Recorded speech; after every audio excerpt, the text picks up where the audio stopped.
Егер талашты беріп қойсақ қайра подгруппаға түсіп қалышы мүмкін, анын керегі жоқ, ойындар қызып болсын деп ушундай чечтик.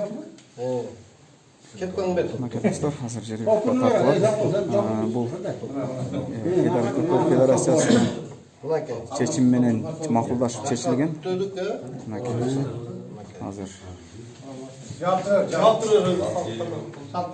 бул жакта Көл областынын өкүлү тартып атат.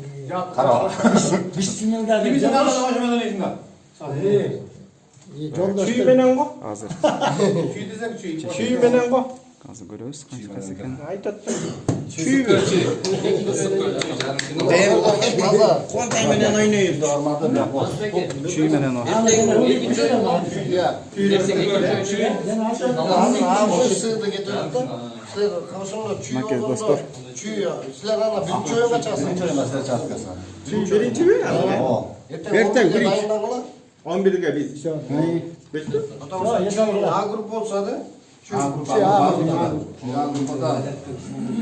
Макет достор. 11'ge дайындагыла. Жеребевка тартылды, чечилди. Кудай буйрса эртең саат 11'de.